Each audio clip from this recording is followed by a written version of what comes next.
Welcome to my channel. ಇವತ್ತು ಬೇಳೆನ ಬಳಸಿ ಒಂದು ಸಾಂಬಾರು ಮಾಡೋಣ ಬನ್ನಿ. ಈಗ ಒಂದು ಅಗಲವಾಗಿರೋ ಪಾತ್ರೆ ತೊಗೊಂಡು ಒಂದು 2 ಸ್ಪೂನ್ ಎಣ್ಣೆ ಹಾಕ್ಕೊಳ್ಳಿ. ಈಗ ಅರ್ಧ ಈರುಳ್ಳಿನ ಕಟ್ ಮಾಡಿರೋದನ್ನ ಹಾಕ್ತಿದ್ದೀನಿ. ಅದ್ರ ಜೊತೆ ಕರಿಬೇವಿನ ಸೊಪ್ಪು ಹಾಕಿ ಸ್ವಲ್ಪ ಬಾಡಿಸ್ಕೊಳ್ತೀವಿ.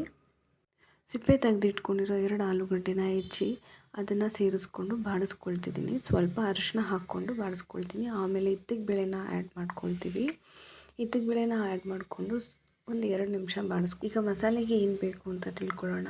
2 ಈರುಳ್ಳಿ, 2 ಟೊಮೆಟೊ, 8ರಿಂದ 10 ಬೆಳ್ಳುಳ್ಳಿ, ಒಂದು ಅರ್ಧ ಇಂಚು ಶುಂಠಿ, ಚಕ್ಕೆ, ಲವಂಗ, ಕೊತ್ತಂಬರಿ ಇಷ್ಟನ್ನು ಹಾಕ್ಕೊಂಡು ರುಬ್ಕೊಳ್ಳೋಣ ಬನ್ನಿ.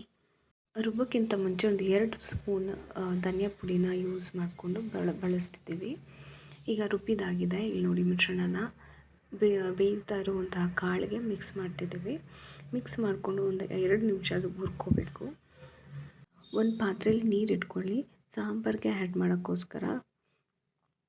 ಈಗ ರುಚಿಗೆ ಬೇಕಾಗಿರುವಷ್ಟು ಉಪ್ಪು ಹಾಕ್ಕೊಳ್ಳಿ. ಇದಕ್ಕೆ ಎಷ್ಟು ಬೇಕೋ ಅಷ್ಟು ಬಿಸಿನೀರನ್ನ ಇಟ್ಕೊಂಡಿರ್ತೀರಲ್ಲ ಅದನ್ನು ಆ್ಯಡ್ ಮಾಡ್ಕೊಳ್ಳಿ. ಆ್ಯಡ್ ಮಾಡ್ಕೊಂಡ್ಮೇಲೆ ಅದು ಕುದಿ ಬಂದಮೇಲೆ ನಾವು ಕಾಯಿನ ಸಪ್ರೇಟಾಗಿ ರುಬ್ಬಿಟ್ಕೊಂಡಿರ್ತೀವಿ. ಕಾಯಿ ಮತ್ತು ಸಾಂಬಾರು ಪುಡಿ ಹಾಕಿ ರುಬ್ಬಿಟ್ಕೊಂಡಿರ್ತೀವಿ.